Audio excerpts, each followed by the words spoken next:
Hello,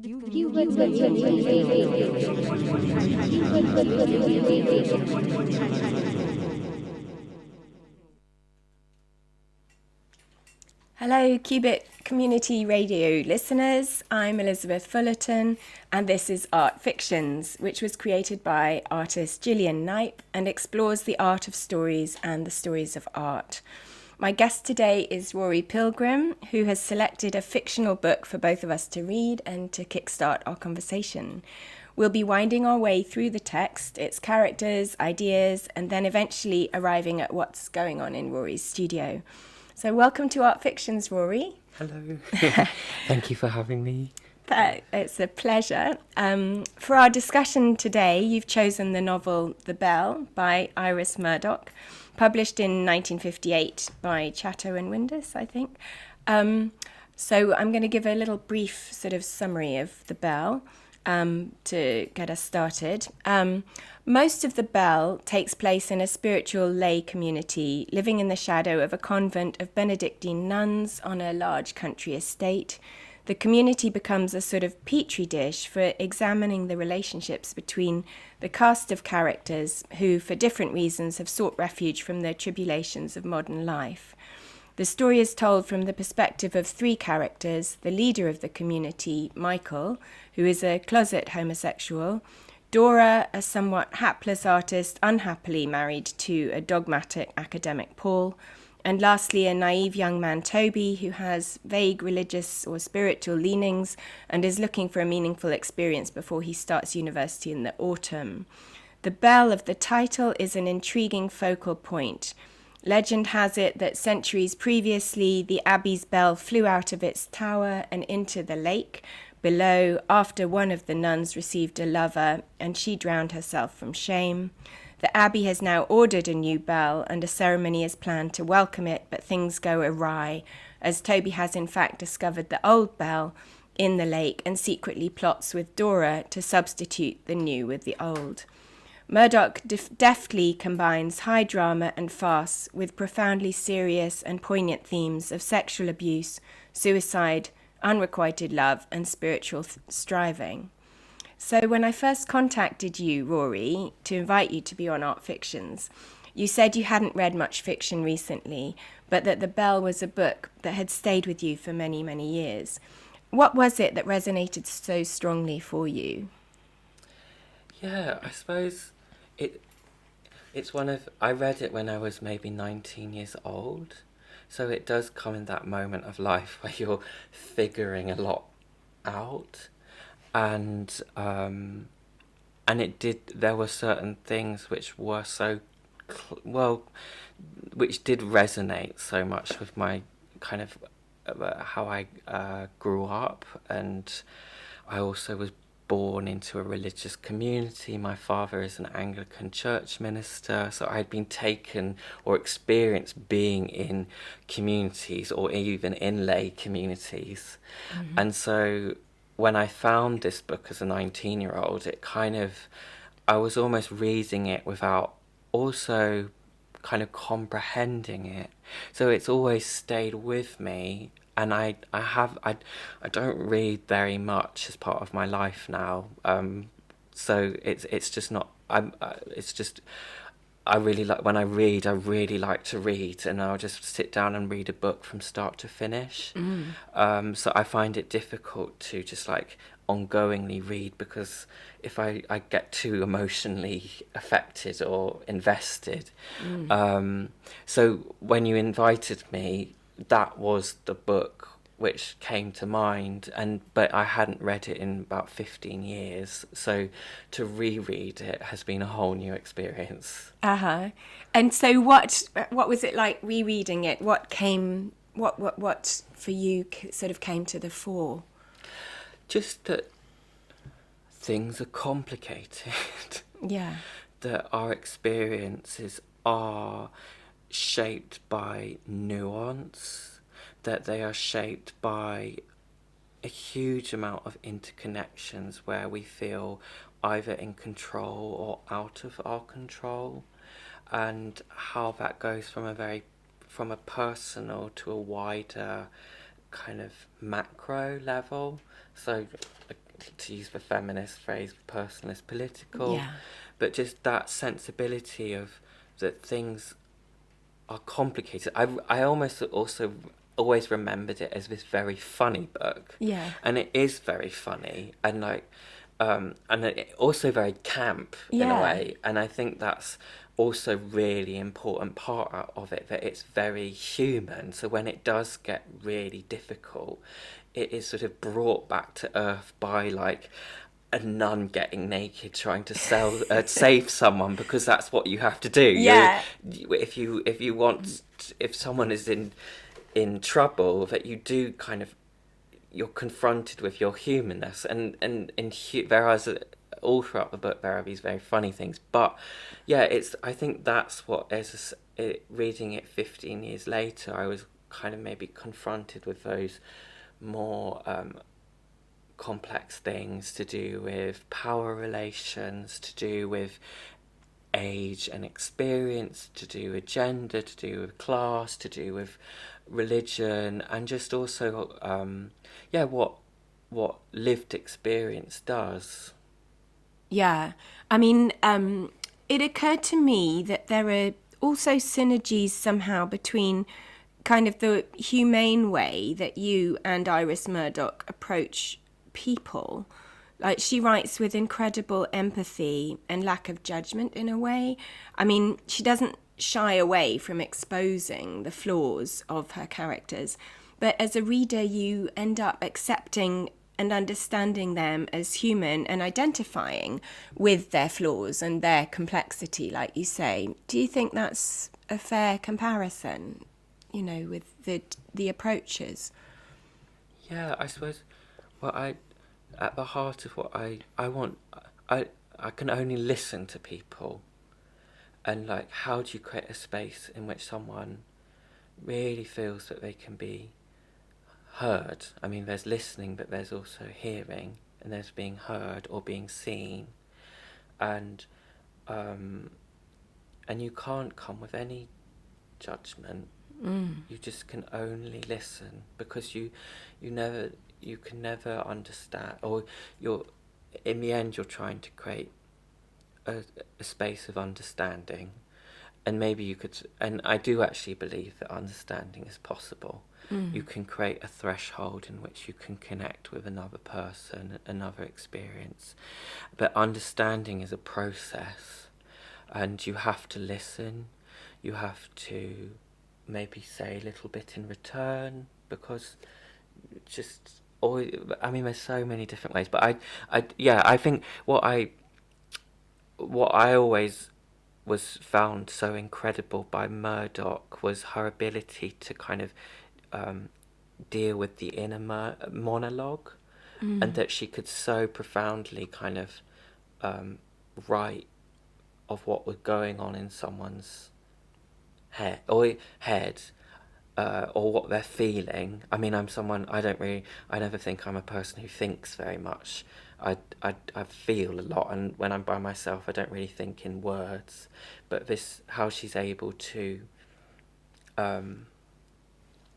I don't know, suddenly with such compassion, and kind of go and not moralise from it, I think. Yeah, totally, because we've got one of the sort of most complicated central characters is Michael, who, on the face of it, you could say potentially, if you wanted to be moralistic, he's, has this sort of history of kind of paedophilia or sexual, I don't know, like certainly abusing his position as a teacher with a pupil who is Nick, and probably causing him some damage, although it seems it's very delicately written, because you see there is a reciprocated emotional exchange between them, and as I think when we were chatting, I said to you, had Michael been Nick's age, I would have thought of it as a very beautiful encounter that they have. But when you remember that actually Michael is older and a teacher, then you realise, oh, this is actually really problematic, and it maybe is, relating to what happens with Nick eventually. It does, I think, set him, or something sets him on a path to sort of self-destruction. And so, and then Michael also is very aware at times of, his own behaviour is problematic, and he tries to reconcile it with his spirituality and spiritual sort of aspirations, and sort of play down the influence that it may have had on Nick's life. And and it's really beautifully done, because you want to sort of understand where he's coming from as well. So it stops you just having an outright judgment, and it makes you try to relate, I think. I don't know, that was how I experienced it. How about you? Yeah, well, I think across all three characters, they are kind of placed with a moral dilemma of some kind, and they're, yeah, with Michael, who is the leader of the spiritual community, we, at the face of it, are kind of confronted with this spiritual man, and then slowly it starts to unravel that he has these feelings, and that he has a history of this person who's at the lay community, which you're kind of trying to piece together very gradually what's gone on, and you're only hearing, or we only ever really encounter this relationship through Michael and not Nick. Yeah. But we are we get an insight that with all of these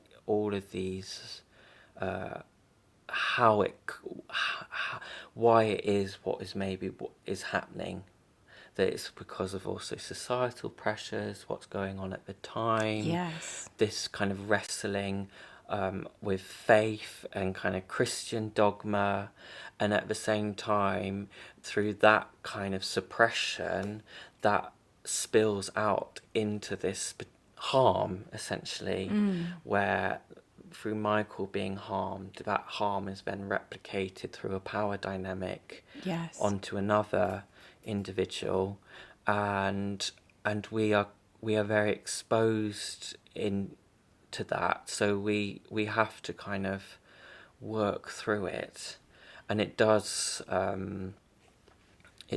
it isn't reconciled at all, but yeah. I think we are confronted with, just like, maybe that's why the nuance is something which is a word which is on my mind. Yeah, I mean, I think there's a really interesting thing going on in this spiritual lay community, which is that there actually isn't a lot of empathy and listening to each other that is happening. It seems like Michael doesn't get the listening that is needed for his own situation. Like you say, there's societal pressures and all the horrible homophobia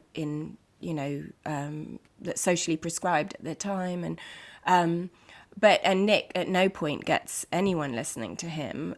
He has to force Toby through physical strength just to hear him out, and here's this really damaged individual that's been sort of sequestered off in a lodge somewhere, who's and Michael's aware that he needs to at some point confront him or deal with their past or discuss something, but he never actually manages to make that happen in time.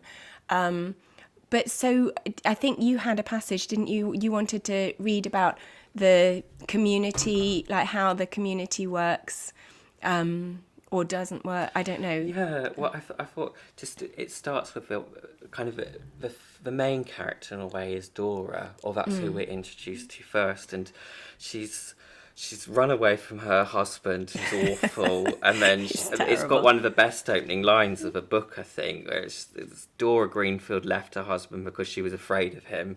She decided 6 months later to return to him for the same reason. But so she and the husband is working at this lay community, working on some scrolls, but she's just arrived and she's trying to sort of settle in, and it starts.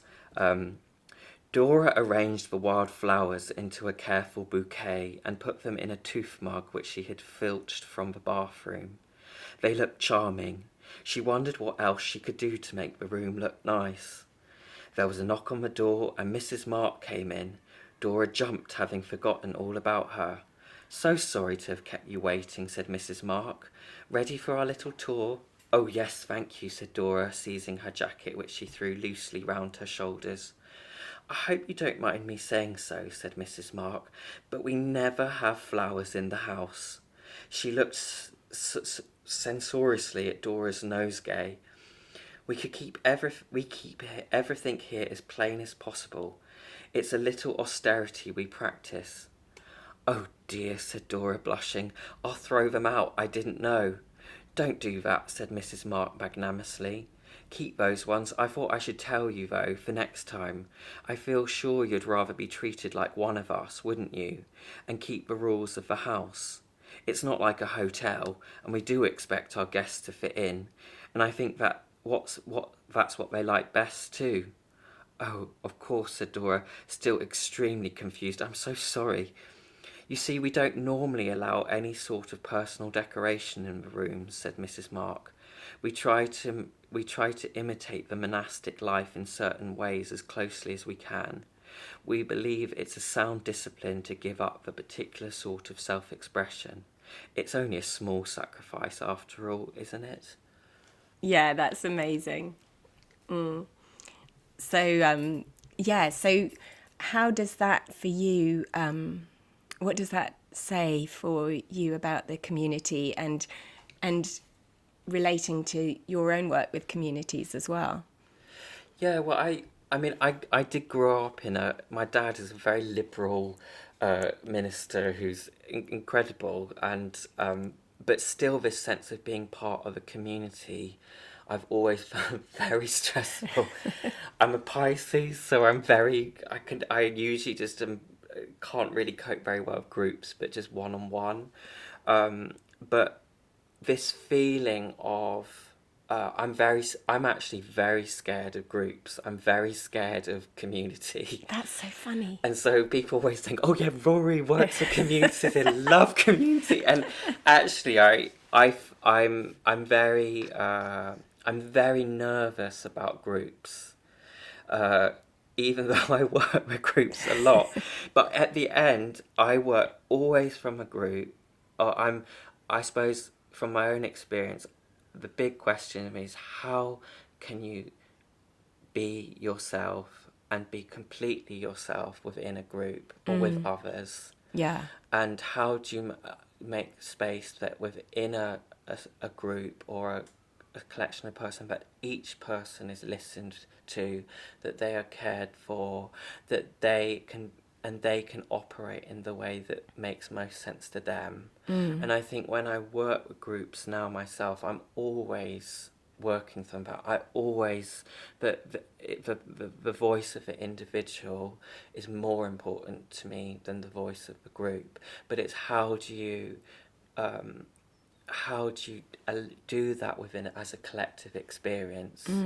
But I drifted to the Quakers when I was 14 years old. So in a way, Quakerism is very important to me. So I've kind of absorbed a lot of Quaker attributes, but within that passage, just the sign of like one sense of self-expression, and that that it's sort of shut down as a small sacrifice. Yeah. Is just immediate to me of like what potential a group can do. And it comes back later in the book that like Dora tries to ask them a question, and then the same woman says, "Oh, we never talk about our personal experiences Yes. from our histories." So that is immediately shut down or denied. Yeah. And you see the ripple effects of that within the community, within Michael, within the other characters, that this denial of being able to speak about things that they've experienced. has massive repercussions. Yeah, it definitely does. The sort of shutting down of the voice, right? The Yeah. individual voice. And it doesn't make sense at all. But I suppose they're all aspiring, they're holding up as the sort of idyll or the paragon, the abbey as the sort of the model, aren't they, of how they want to be. But yet equally, like the abbess isn't there for Michael when he needs her either. And, you know, her sort of wisdom comes too late in a way. Yeah, well, the abbess and the abbey. So, in the book, we have this lay community living in a house, and then somewhere on the other side of the lake is a collection of nuns essentially living behind a closed door, who've made the sacrifice to join, but then can't leave it really. Yeah. But so it's this funny kind of thing where the lay community aspire and hold the nuns in such esteem. Yeah. But in the end, when we actually are confronted with the nuns I think we discover that the door isn't even locked. Yeah. At one point. That's so, right. But the abbess is a bit this bridge between the two worlds, and you do get moments in which the nuns come or like behind a grate, but then the abbess, for her own humanness, isn't able to listen to Michael. Yeah. And so this kind of almost pope-like figure, or this saint, for whatever reason, it doesn't happen. So this notion of the ideal is never there really throughout the book, even though there is this idea of a spiritual ideal. It is brought back to earth. Yes, that's true. I was going to talk about the bell, I guess. I had a little quick passage to read about the bell because in a way the bell has a strange function, I think, because it's sort of there as this elusive character in the background, isn't it? But it is a character of the book, and it's the title of the book, but it does have a sort of anthropomorphic aspect to it.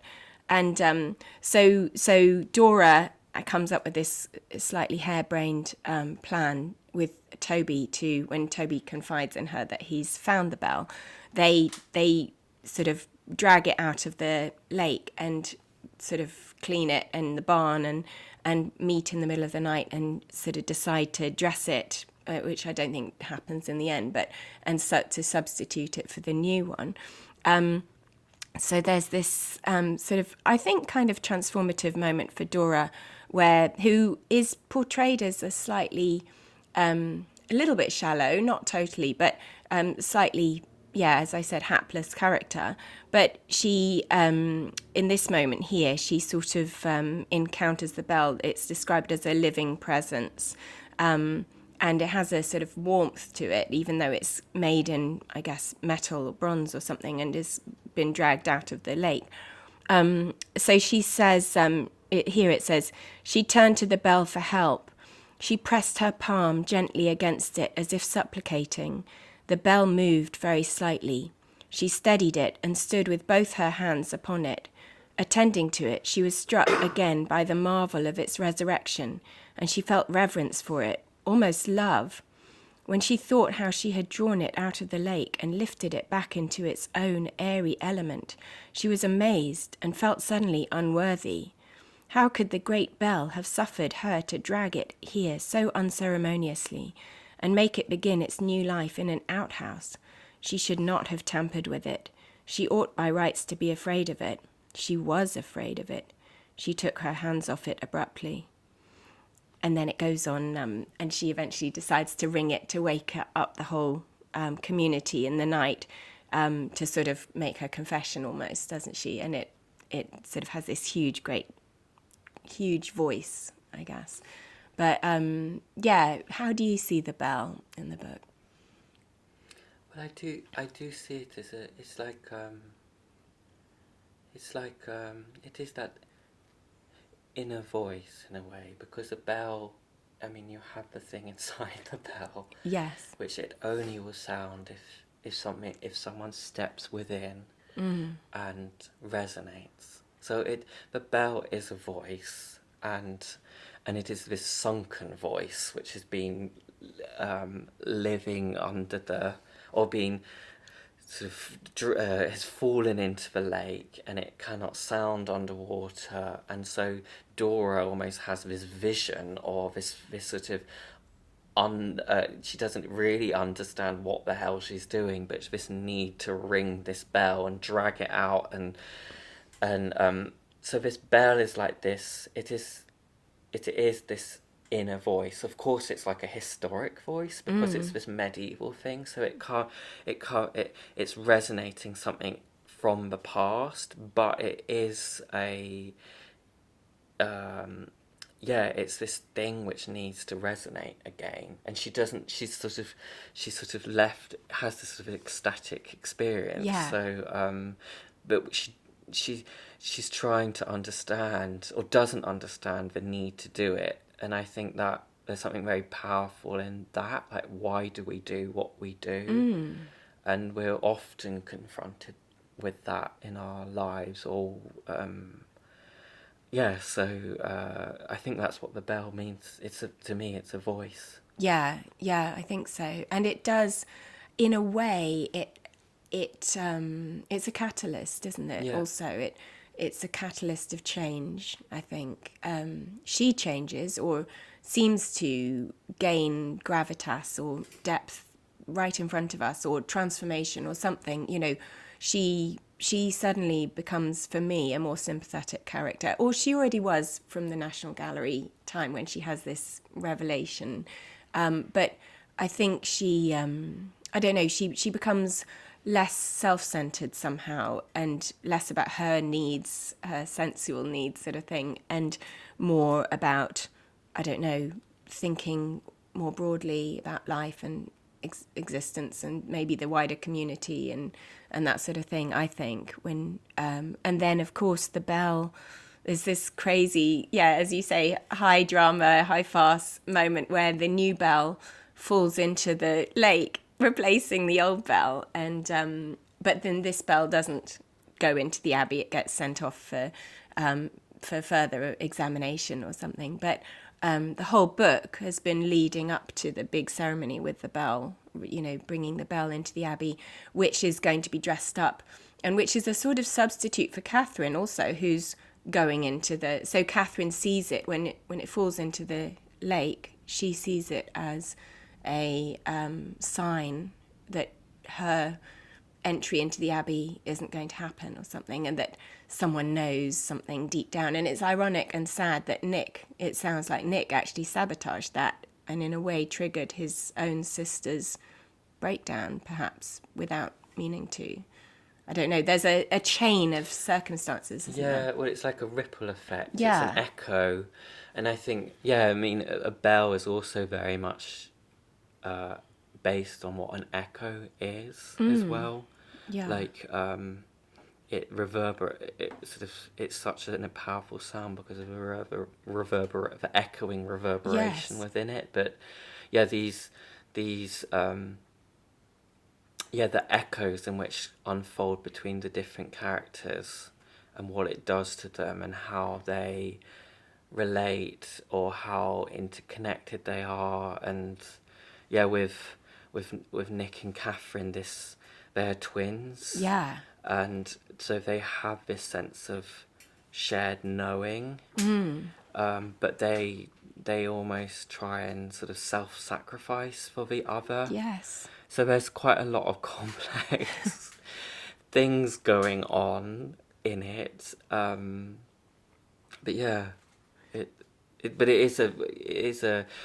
it's also the moment of Catherine trying to kind of hurl herself into the lake through this breakdown, but then she's rescued by this nun. Yes. And there is this moment where people are shocked that one of these nuns have suddenly come out of the abbey and taken off their habit and are just A topless nun. yeah, topless going in. But it is this a sort of it goes back to this very, like, we can put things as sacred or as on a pedestal, but in the end they are what is most sacred also manifests in the most rudimental act. Yeah. And I often think about the word mundane, that sometimes we kind of shoo it away. It says, oh, it's just so mundane, but mundane means of the earth, and there's nothing more sacred than what just comes from the day-to-day from the earth. And I think, yeah, a topless nun doing what she has to do in the moment is in the end, it's a mundane thing. Yeah, saving two people, actually. Yeah, and I think if I think about my work and my wider work, it's a very, like, just, it's a very rudimental things that people are doing, but they are the most incredible things that people do on a day-to-day to help others get through and be support structures. So yeah. I was wondering if you have a little clip of music talking about the bell that you might want to play. Yeah, maybe I'll play it first and then I'll just say why. Yeah.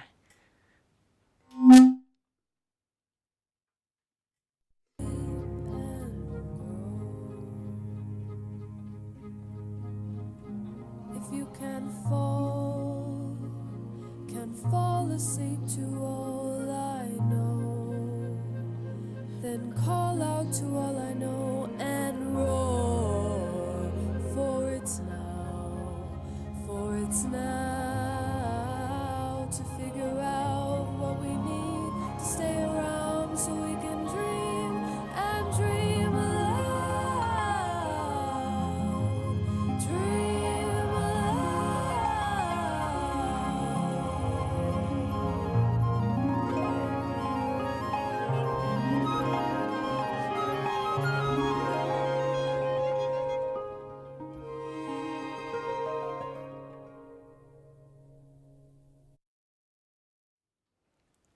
Yeah, so that's a piece of music called Tomorrow's Gentle Rain, and it's the opening song of a film called Rafts. And yeah, I maybe picked that part because the lyrics are, if you can't fall asleep to all I know, then call out to all I know and roar, for it's now to figure out what we need to figure out what we need to stay around so we can dream and dream aloud. So a bit like the bell, this unwoken voice, I'm always kind of thinking about what is it that we say, and the need to say something. And yeah, that's why I picked that piece. Yeah, I mean, and it does the book. I think the part about the bell, like when it's first woken up, and it makes this boom and it wakes people up. I think Michael wakes up and he doesn't know why, but he's just heard this really primeval elemental sound that sort of pierced his consciousness, his sleeping. And everyone, that's the first, this isn't the passage I just read, but the funny thing, she also like balances it with humor, because it actually sounded, because Toby and Dora are kissing and they fall into the bell, and so that's how it strikes. And so that's how they've awakened this voice from the deep. But it's a very, very profound thing. I wanted, just before we go on to your practice though, I wanted us to just talk quickly about the voice that doesn't get heard, that is so tragic in the who is Nick, because I think that's such a heartbreaking, neglected individual who is there really strongly in the background, but he never gets to really speak, and it's just a real tragedy. And you had mentioned that for you there was a connection with some of the work, is that right, you're doing with prisons? Was that? Yeah, well, I'm starting. I'm now it's a very long and complicated process, but I am working with the prison system at the moment, and that's maybe also come out of I've had the experience of working with homeless services, and quite a lot of people within them have experienced incarceration. So it's been a bit like us trying to work a bit backwards to try and understand, and I also partly am based on an island which has 3 prisons on it, so it's a very visible part of the landscape and ecosystem of the community where I partly live, and for me the prison is this place in which, as a society, we just try and put some of the most hardest problems and that we have to deal with, and just shut them away, and deny people of their humanity. And I think, with Nick, Nick has a very particular experience, but just what happens when we don't give space to confront or a difficult thing. I mean, it across many different experiences, but the tragedy of Nick is that as a society there was too much taboo to even confront the very basic situation of a homosexual relationship. And then from that, the ripple effect of a power dynamic, and in the end we're left with only Michael's thought process, but we encounter a very an individual through Nick who has experienced a lot of harm, and we don't know if they've ever been able to speak about it, and there is a desire to speak about it, but before it's too late, then a tragedy unfolds. Yeah. It just feels like you're saying, he's kind of locked away. He's not, when Catherine begs for her twin brother to be incorporated into the community, he's found, like, Michael finds a way to put him in the lodge, or I can't remember who decides that, maybe not Michael, but they put him in the lodge, which you have to cross a body of water to get to. So he's not in the community, and they haven't embraced him within. They're not trying to help him or, try and, I guess, incorporate him into the body of the community. He's left as an outcast to just drink himself under the table, which he seems to do. And, no effort is made to try and hear his story, hear his voice. And it's just so sad, because it gets more and more sort of prickly, I guess, his voice. It gets more resentful, but he is taking everything on board. He's watching like an eagle everything that's happening, and then he forces Toby to make a sort of second confession that mirrors his own confession of what's been going on with Michael and the other stuff. And then there's a weird sort of replacement of his, or transition of his feelings for Michael to his sister, which is totally unexpected. Like, why Catherine throws herself into the lake turns out to be one of the reasons that there's this unrequited love she feels for Michael, who, which none of us ever expected that at all. Yeah, it's a weird, and so his, like you say, there's a sort of weird exchange or transition of their emotions and feelings between each other as twins. There's a sort of strange fluidity that happens, but is misunderstood and never really examined by the people who should be helping them, Yeah, well, I suppose maybe I think about it, like, if I relate it again to the prison system, it's just, like, I read the government blueprint under Dominic Raab or something, but like just the language which is used, I think that one moment they say that something is, like, a person is beyond repair. Oh God! And they use this very moralistic language, like, to keep people on the straight and narrow, and but in terms of, or like that, even if I think about the prison system, but an action happens in someone's life and then they are just written off. And I think that sort of is replicated with Nick. or Yeah. like something has happened, they have it's too complicated, so they are written off. And I Yeah. think that is essentially what we see in many, the ripple effect has huge consequences. Yeah. Maybe we can talk about what you're working on, the project, in more depth. I'm going to take this as an opportunity to move into the section on your practice. So, Rory, you are a multidisciplinary artist whose social practice spans video, performance, songwriting, composing, drawing, among many, many other things. As we've been discussing, your practice brings together often disparate groups of people in creative endeavour through song and poetry and dance and stories. You created a film, The Resounding Bell, in 2018, I think it was, that was a sort of call and response between an intergenerational council of women in Peckham and Camberwell and a group of teenage girls, which was really about listening. And then in 2019, you made the film The Undercurrent, working with youth climate activists at the Interfaith Sanctuary in Boise, Idaho, which won the Prix de Rome.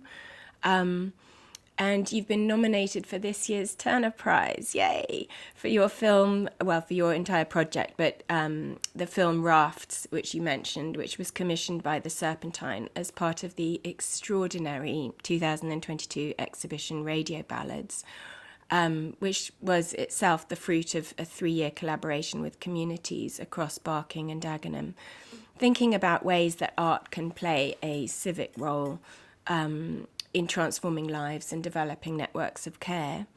And there's so much more to say about this brilliant project, but I want to just say I was genuinely blown away by Rory's film Rafts, which explored with honesty, humility, vulnerability and courage what the symbol of the raft meant at a time of climate crisis, pandemic, austerity.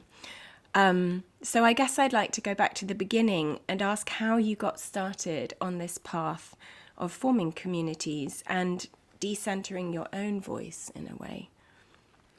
I think because, so it hit when I went to arts, when I went to study art. I think that the first question which I was confronted was who am I making for? Because I can make something, but who actually is it for? And maybe because both my parents have kind of in their work, or like my dad has almost works from a vocation, and my mum is is dedicated her life to helping children with different learning backgrounds. But this thing of like, okay, you go and study, and I mean, so who are you actually making for? Who needs it? Who wants it? And so I think from that was always the starting question.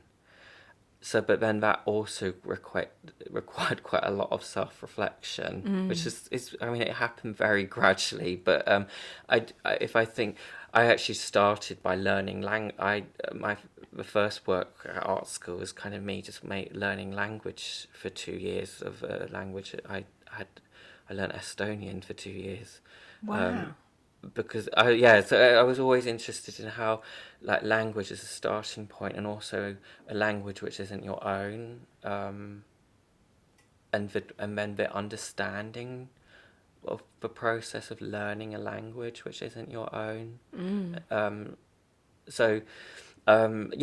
think so. It started from that, and then I from a dear my kind of Quaker mentor Helen, she gave me this book, Mapping the Terrain, and by which was Lucy Lippard, Oh.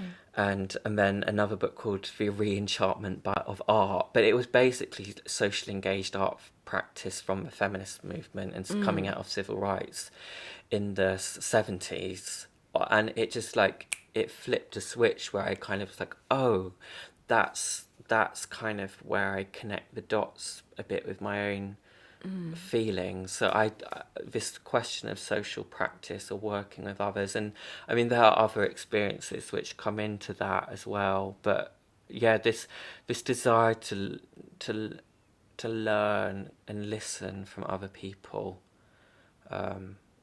was always there. Because but you also really do. Some people work collectively and in collaboratively, or in collectives or communities, but they don't decenter themselves as much. I feel like your work, you've made a conscious effort to, you're just one of, I mean, of course you're orchestrating and editing and producing the thing, and it is your work, but you are not the one up there on the pedestal on the whole. There are people singing and producing poetry and animation and dance, and you're making music, but you are one of everyone. There's you're not sort of making yourself the auteur, the artiste. It feels a very humble position that you're taking in a way. Well, maybe I see it as more like creating a ground, and I have to have a very solid ground myself before I can have other people on it or in it, or that they can stand. So I really, I also have to recognise where things are really coming from my side. And maybe that happens most of, like, I always like I work a lot in sketchbooks, so I have a very I make hundreds of drawings, and I kind of always need to arrive at an anchor. So like with rafts, it literally was the raft as kind of creating a visual anchor for myself, and that for others, that they could start a process of relation. And then I I suppose I would do it as a facilitator. It also feels very much like that in the facilitation work. It's creating a space in which people can be themselves, that there's maybe I draw a little bit from my Quaker experiences from that. But musically, I mean, it's also very, it's very important for me to identify where something is very personal to me. And I always work from a position that I will only ask a question if I'm prepared to also answer that question myself. And try and share as much as I can. So I always, and the music in the end is often very personal, lyrically. So it goes through a bit this process of listening to people, but it's also very much kind of a lot of what's going on in my own life is in that music. Right. Yeah. And I'm wondering what music and the voice can do, like physically, emotionally, politically. Yeah, well, I always think music is my first language. So as a kid, I didn't really like speaking very much. So I was obsessed with how to make an instrument sound. So I feel music is this. It also is a bit like a ground, which it just envelops you, and spiritually it's so transformative. And the fact that words can join with it, and that also, I suppose, with music, it does become a like that fact that you to create harmony, Yeah. or to create really allow something to resonate. it does become a very collective experience. Also, just listening to the music of another person, and like how how how how utterly. I mean, I think music is also like you find a home in music. If music runs parallel to our lives, and we can relate so much to maybe a song or something which happens at a particular moment, and that song has given us a home or a sanctuary or a space in which we dwell in, and it provides us solace, or it provides us a little place where we can kind of find hope, or it gives us a tool, or it becomes a resource. So music is very much this to me. Yeah, because what you play a bunch of instruments. What do you play? Yeah, I play the piano, Yes. play the clarinet. The harp. I Yeah, saw the you. harp came later, but harp is a bit like my most, that's like my favourite instrument. It's so beautiful. Oh my God. But I mean, I play recorders, I play flute, I play accordion. So I do play a lot. I'm just not very good at brass and like string. I always wanted to play the cello, Oh right. but Okay. yeah. But I'm at the moment a bit fixated by recorders. Okay. So, yeah. But going back to what you were saying about how it's sort of an anchor, etc. Have you got a little clip to play about from Rafts when you? Yeah, I suppose so. This song is also from Rafts, and it features the singer Robin Haddon, who is a long-term collaborator since 2015, and also one of the most, I feel very grateful to have Robin in my life as a friend. And this song is called Beach There, and comes about halfway through Rafts, and so I'll play a bit of that.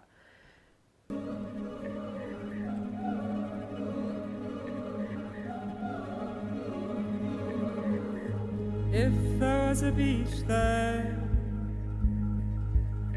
reveal the solace from a clue. Wish there was a reef there to gush beyond the grief of what we lose.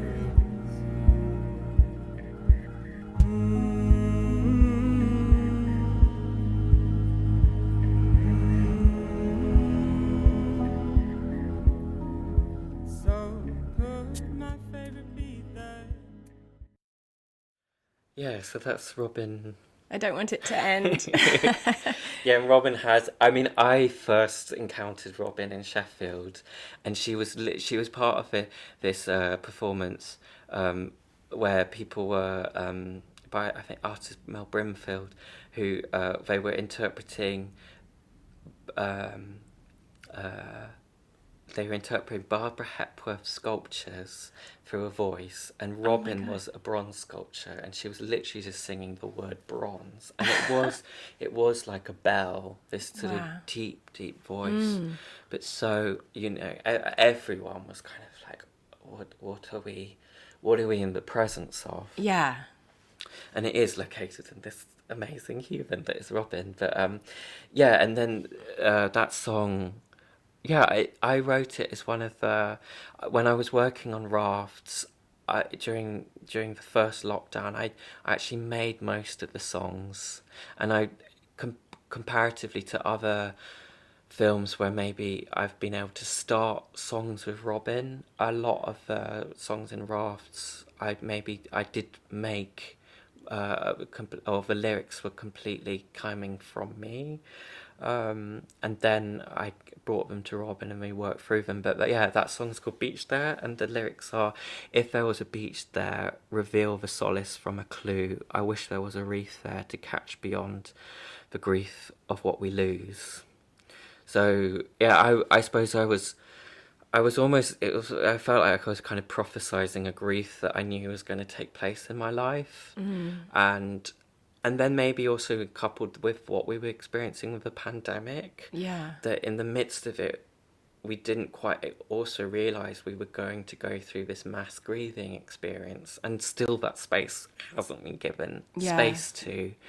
But I think as an experience, like the raft, it is coupled a lot, like, when we think about support structures, or when we need them most, they do happen at moments of grief. Yeah. And grief can manifest in many different ways: the loss of a job, a loss of a relationship, a loss of a person, a loss of an environment. But this, I suppose, the lyric, which I mean, with songwriting, the magic is that it just comes from nowhere. I don't sit and write; it just comes as you're singing. But yeah, I wish there was a reef to catch beyond the grief of what we lose. So, I think the film is kind of trying to deal with some of those emotions. Yeah. How, I mean, I have so many questions. I want to keep you talking forever about it, but how did you even come up with the idea of, when you were first approached with this, how did you decide, did you pick the communities you wanted to work with? How did it all happen? How did Rafts come into being, you know? Well, I was invited by the Serpentine through Mark Leff and Elizabeth Graham to be one of the artists. So they had already done. So for people who are not familiar, Radio Ballads is it was 4 artists: myself, Helen Kamek, Sonia Boyce, and Ilona Segar, and it was to create a new form of radio ballads, since these first ones made at the end of the 50s, which chroniclised working voices from Barking in Dagenham, and sort of think about like what the place of work is now, 50 years after the Equal Pay Act, but also very much through social services and social care services, which have been sort of decimated after the last 10 years. And in all honesty, I just finished The Undercurrent, which in America, and I was completely exhausted, and I just sort of fell in to working with Green Shoes Arts, which is an incredible charity which provides mental health services for creative workshops for people with different mental health experiences. And so maybe in other films or processes where I've like intentionally kind of maybe sought out a particular kind of individual for a certain experience, whereas Lizzie and Amal had already approached Green Shoes Arts, and then Okay. I went to one meeting and I thought, actually, this just feels I really like this group. Yeah. And then I volunteered with them for 3 months before I did any facilitation work myself. So just Wow. got to know people who used their services, laugh, share jokes, make cups of tea, help a bit with the music class. And then after that during that 3 months, I was trying to find an anchor to sort of approach my radio ballad. And yeah, the anchor I arrived at was the raft, and then we spent like 6 weeks doing in-person workshops, kind of thinking about what a symbol of a raft means in our lives. And then the pandemic suddenly hit, and then we didn't see each other, I think, for nearly a year and a half. Oh my God. In person, and we did workshops online every 2 weeks, and then in the in-between weeks we would phone people and just individually chat. So again, this like individual group thing was really important, because also on Zoom, you know, you can't have that like coffee break where you just go and chat to people individually. So yeah, always. So that was a bit of a process, and then a year and a half later we were able to film, bring together material, and then during that I had written this 7-song oratorio, which kind of, it was coming from my also experiences, what was going on for me, but like because the group was such also a resource of support, and just through listening to a lot of that dialogue comes back into the lyrics at certain points, like this refrain, "Don't bring fires on board, don't bring back." That came from a workshop with a woman in America, because actually we joined with the Interfaith Homeless Shelter, which I'd worked with in Boise, we had like 6 months of exchange between the two groups, providing back and forth kind of letter writing. And so yeah, but I know there's like particular things in the music where I'm like they're very much coming from also things which have come up through our workshop and dialogue. Yeah. So you brought that connection from Boise to the Green Shoe project. Yeah. Well, well, for me in my work in general, I really try and sustain relationships, and I think with social art practice, there's not enough spoken about also the afterlife of those relationships. Yes. And I have ongoing relationships like with the poet Carol R. Calland. She was part of a work I did for Site Gallery, but we've just kept on working together. So, and I think within the UK, there's always a lot of this like come and work with the community, and it's very specific. But I try and slightly play with that it's fine to bring back past collaborators, past communities, and kind of disrupt this localism, which I also feel is very problematic to the UK. Oh, really? Oh, yeah. More in the UK than anywhere else? Oh, really? Well, we're so fixated on like we're an island, but also how that ripples into social practice, that it is just about this like going in, and I mean it's done with a good intention, but like I think there's something very interesting about how do we broaden it for beyond a particular locality, Yeah. so it doesn't become inward. Totally. I mean, that was one of my questions, was that there's a risk with some forms of social practice and participatory art and everything, that, you know, the artist comes in, they work with the community, it's all wonderful, and they leave, and then that's it. There's a rupture, and perhaps there's a risk of the community feeling abandoned, or, you know, like, where do we go? We've had this transformative experience, and now what do we do with that, sort of thing? So I wanted to ask, how you avoid that, but you're answering that with Well, I think it's never easy, and I also like there's many things which I've done where it doesn't, like, I've not maybe been able to, or had the support structure where I've been able to continue that relationship in the best possible way, or through circumstance like with a homeless shelter in Idaho, we kind of lost contact because they were threatened. They've been evicted from their space. Oh, no. So you're always dealing with these questions. So there's a bit like the bell, you know, in the end it's very nuanced, it's complicated, but I suppose my way personally is, okay, if a relationship feels good, or I feel like there's more in it, I try and sustain it. If it feels right for the person of course. involved, or it has to come from them as well. So I think through all of my work there are like the Rafts was commissioned for Barking and Dagenham, but it begins and ends in Idaho in a very kind of unexplained way. Yeah. But that's really important to me. And other relationships like with Carol R. Calland, the poet I work with, every time I make a new work, I'm very lucky to be able to kind of commission her to write a poem about how she relates to this word, or we're always back and forth about like what words are coming up in our week or our life, and just to have those ongoing dialogues is so precious. Yeah, totally. And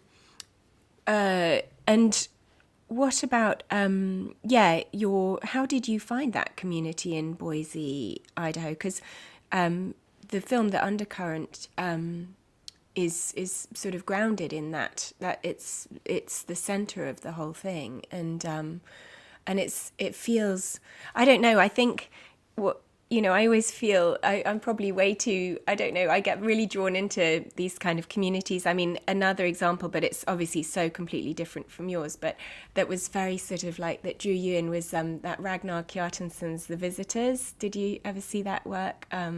Which is, again, brilliant, but it's he and his collaborators, who are singers and musicians, and they all went and filmed a film in a huge house that had belonged to the Astors or so. Yeah.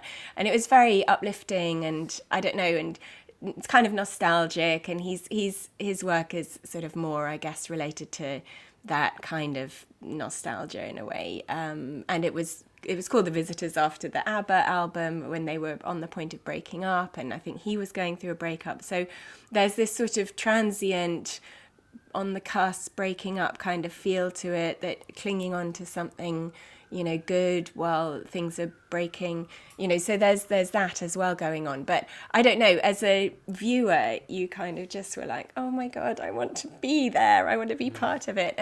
And with your one as well, there was something so tender. I don't know, it was really, yeah, you just give this insight into this community that felt very very compassionate, very, you know, very, sympathetic. I don't know. I'm interested in how you got working with them, how you discovered that group. In the undercurrent, it's kind of two groups which run parallel. So I did an open call to youth climate activists, and it was like, I think in the end about 18 kids responded via Instagram, but then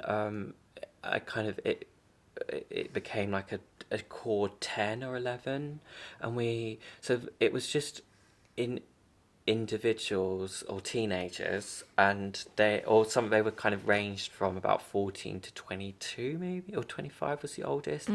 But it was really important to me that they had, like, two of them had come from a farming community outside of Boise, which is already remote, but they were equally even more remote, and so it was a group of young people who didn't necessarily know one another, and they came together for this experience of the film just one summer, and they kind of, they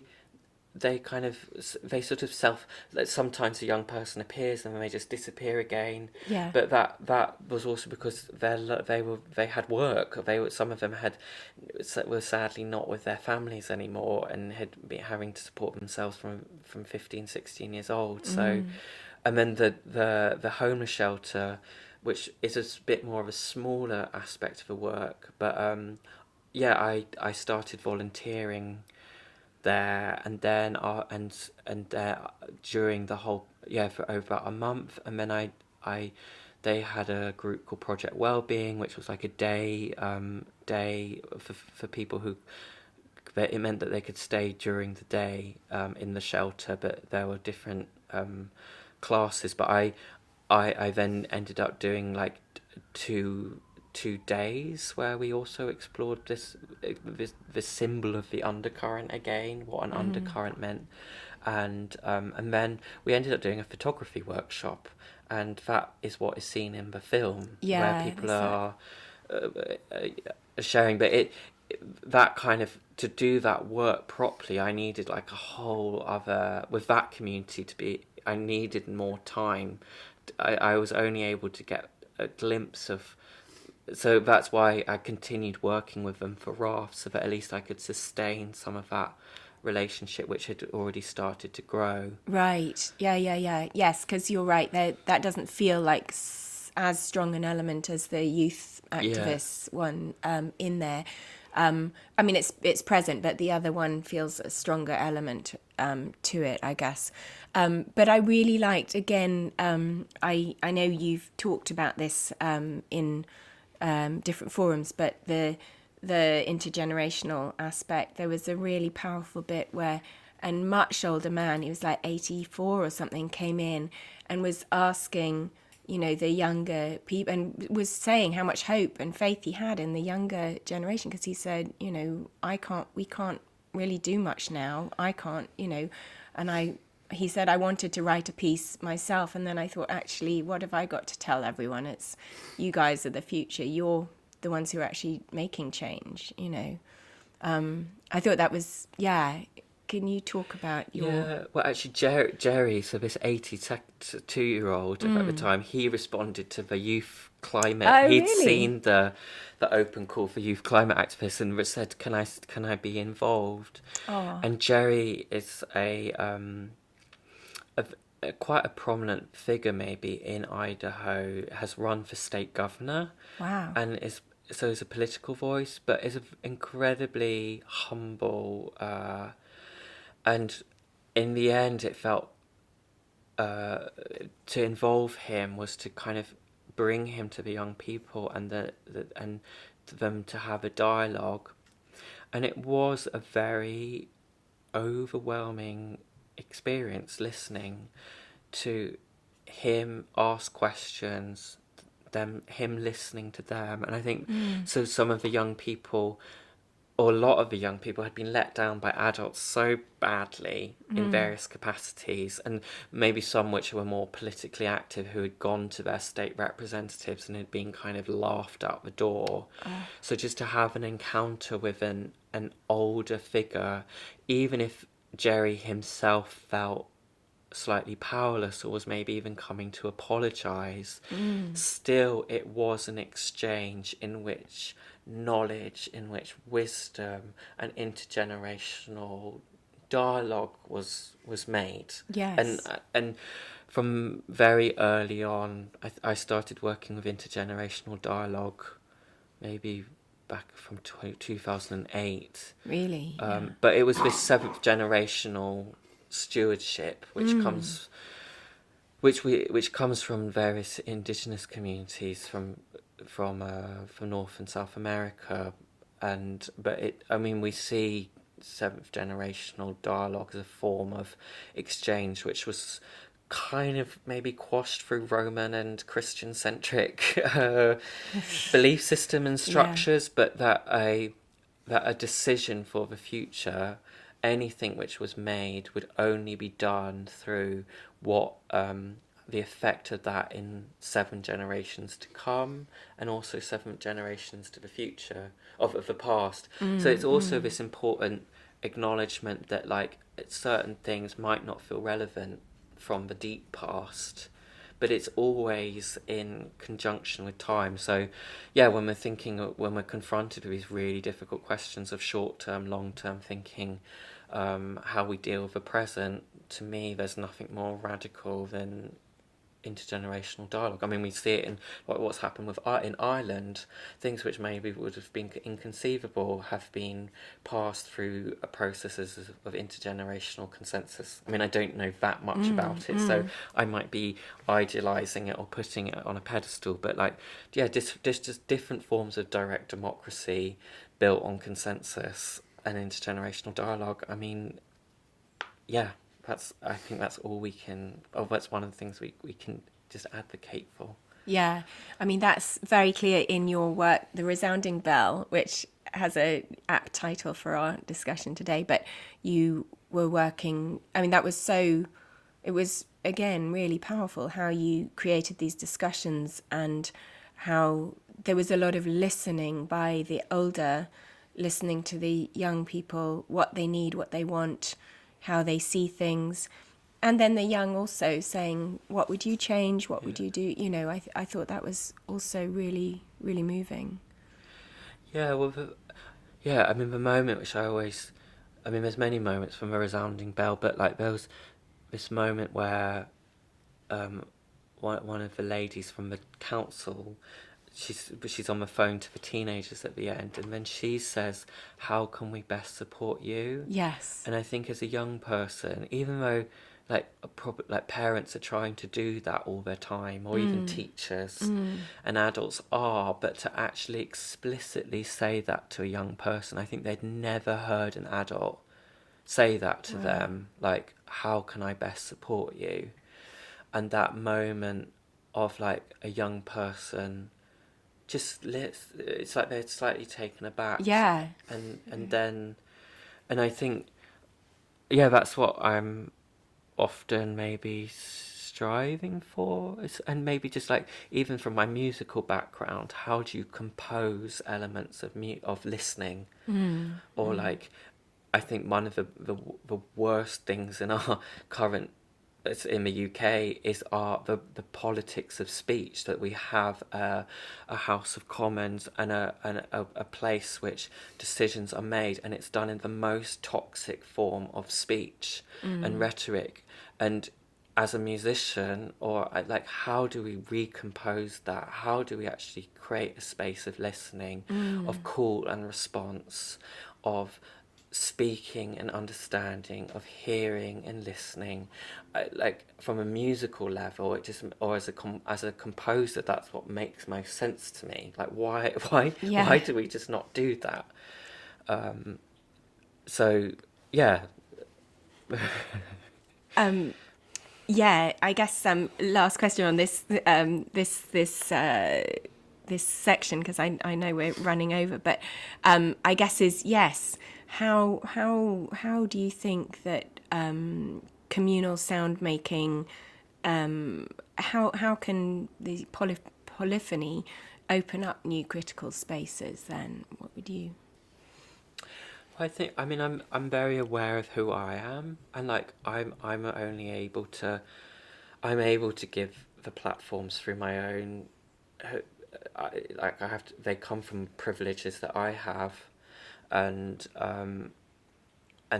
how I'm read, but it's sort of how to be responsible with that, maybe. And I think when we think about like where things are complicated, or how, if we allow a polyphony, like in where we are now, there's sometimes the fear of getting something wrong, or trying something and not doing it because we're already fearful of doing it. So I think in terms of polyphony, and maybe coming back to the bell, it's just like, just don't be, even with Dora's kind of crazy act of trying to ring this thing, just, to me that actually just relates a lot about art making, and just, and whoever you are, don't be afraid of trying to do something, to try and make something happen, to try and bring something into the world. I mean, in Rafts, I think one of the,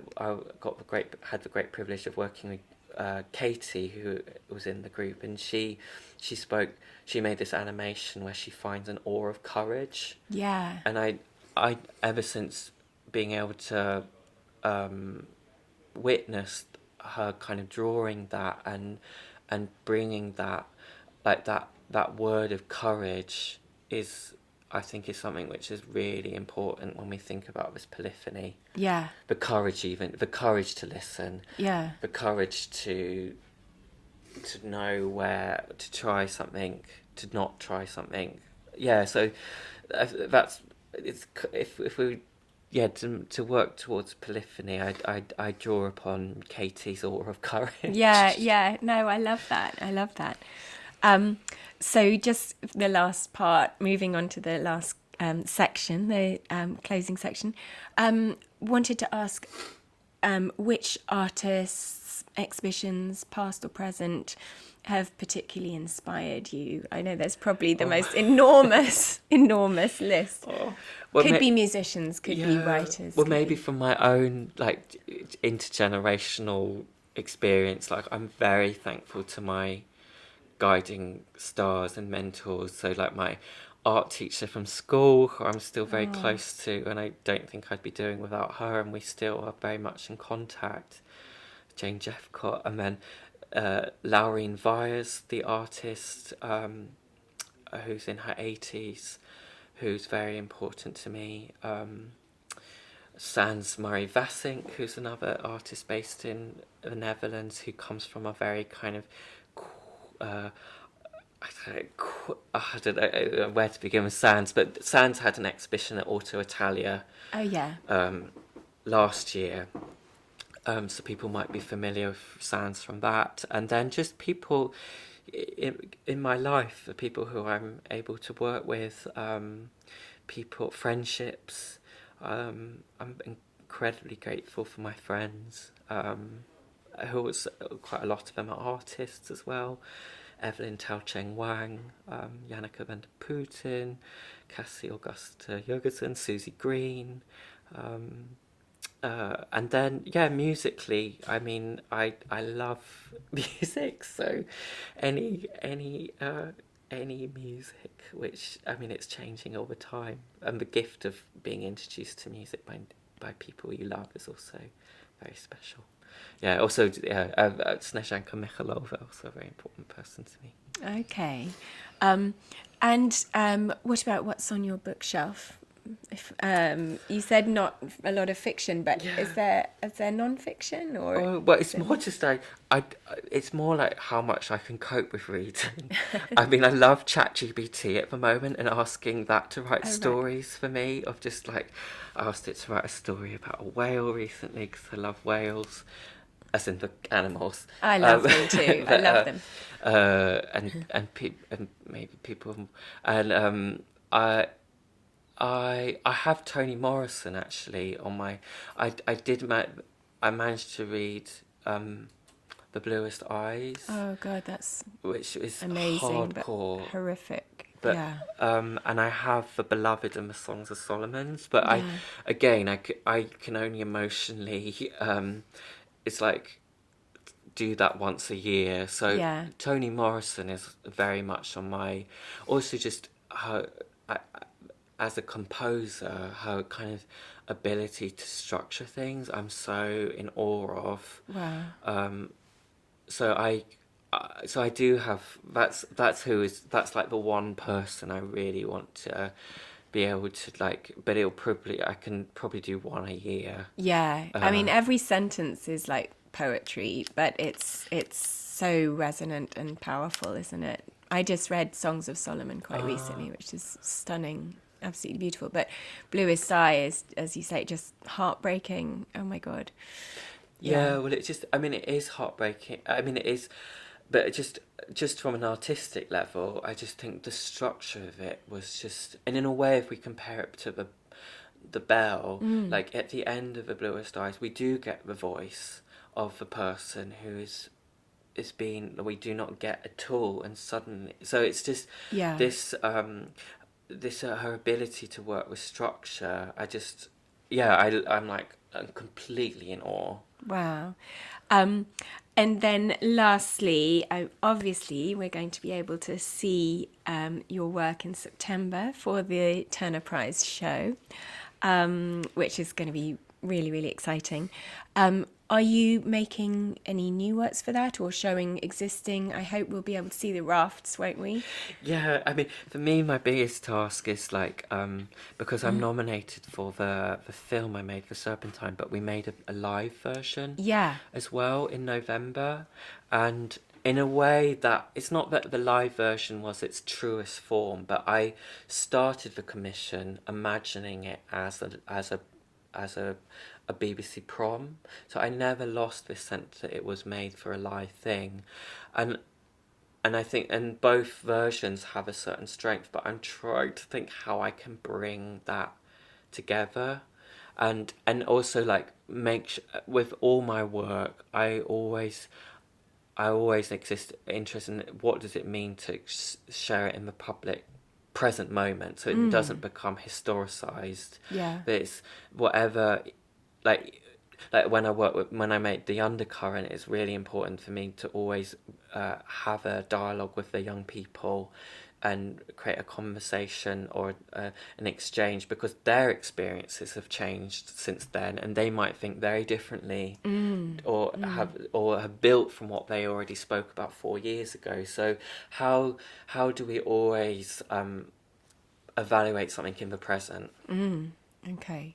So you're thinking about that for the show. We'll see.